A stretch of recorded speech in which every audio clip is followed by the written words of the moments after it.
Good morning, book people. Welcome to Excellent Books. As you can see, we're outside.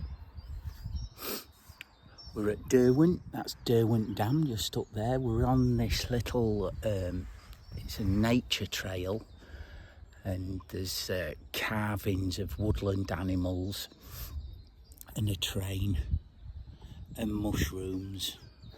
And just what I'm sat on is a big oak leaf with a slug in the middle of it.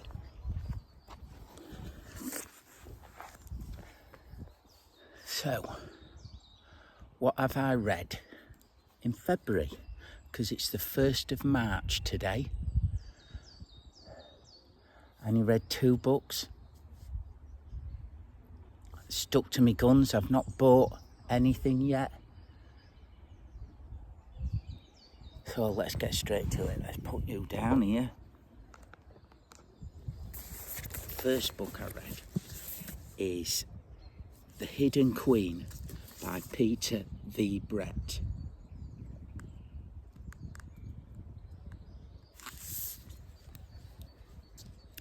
I think it's about 600 pages, 7 in the series, so I'm well in the series. It's hardback. The only reason it's hardback is because the first one that I bought, Painted Man, years ago, was hardback, so I've kept with it, and they're all hardbacks. And this is about, really, it's about demons that come up in the night. They eat people, and depending where they come up as different types: wood demons, desert sand demons, all that kind of thing. There's various political families, races of people, and it's one of those. There's a lot of politics in it. There's a lot of country against country, race against race. And in this book, one of the main protagonists is half man, half woman. So it's her struggle to be accepted and accepting herself as, in this book, she's a male. The one previous to this, she was brought up as a female. So it's her getting used to her identity. She's also the, how can you put it, queen, if you like. Oh, there's a hair there just propped up against a tree. I thought it was real for a second.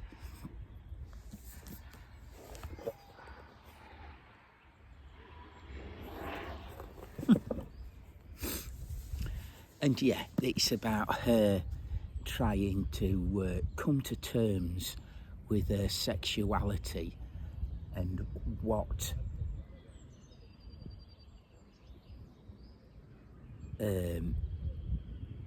she is, hermaphrodite, if you like.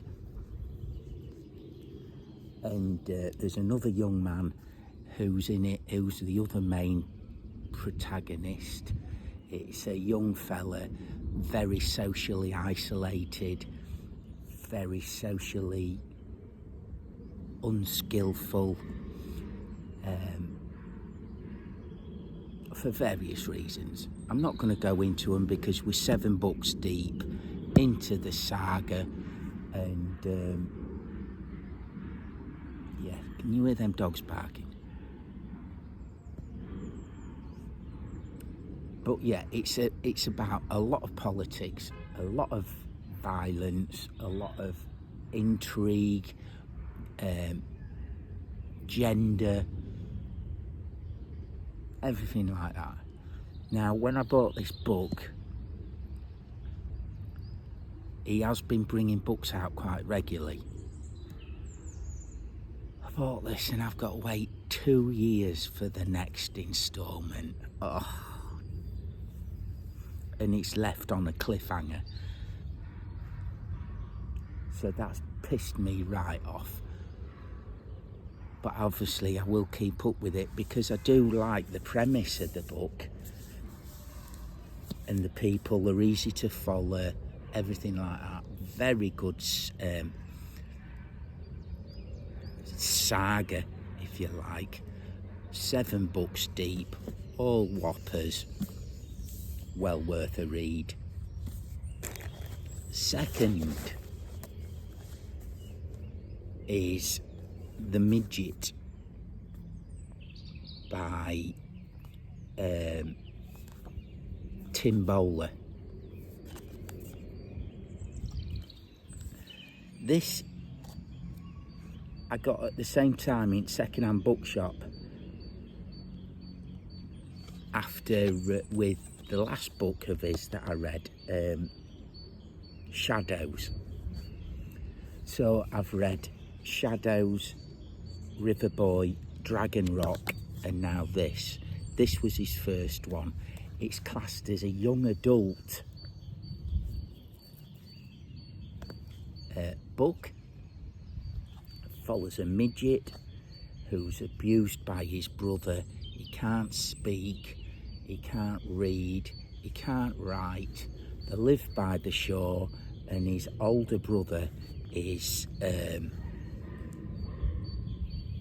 into sailing, and his big brother is like in this little seaside village in southern England, well known, loved by everyone. And poor old midget,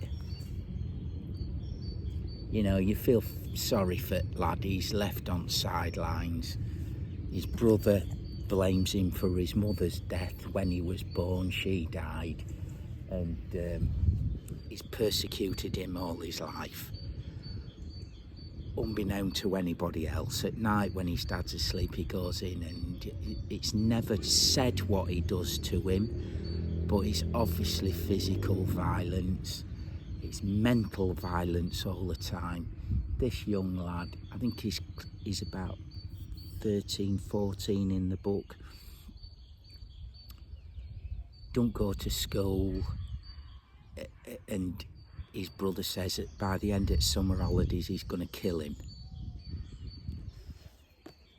Now, because these older brothers into sailing, this young lad sees a sailing boat, and it's his dream to sail, but because he can't swim and he can't communicate, it's never going to happen until one day he meets this old shipbuilder, and he tells him if you can imagine it and dream of miracles, miracles can come true if you've got to picture them hard enough and believe hard enough. So that's what Midget does. He imagines little Robin over there, he imagines him getting this boat and going out sailing, which comes to pass. He imagines winning races, which he does, and he, because of his physical and mental abuse by his brother, he wants revenge on him. So he dreams up various plots of how to kill his brother. One of them nearly works, and then later on in the book, it's only short, but it's a, 140 pages. You could read it in a weekend. I read it in a weekend.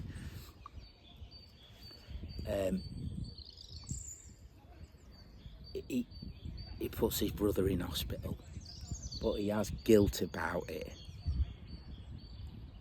And the last page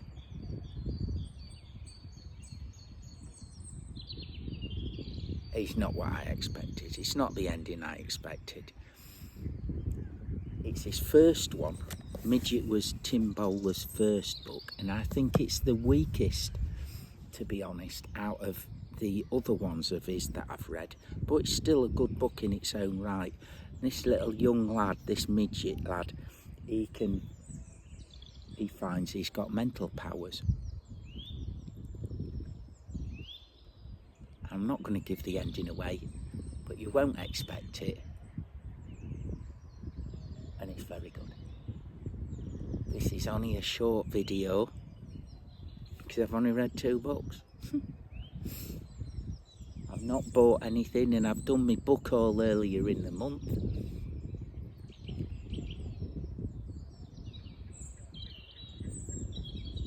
And that is it. I'm going to go back to the van because I was camping last night just up in the woods. And that's that. So I shall maybe see you later in the month, or I might see you next month. Keep safe, be happy, keep reading. Like and subscribe and share.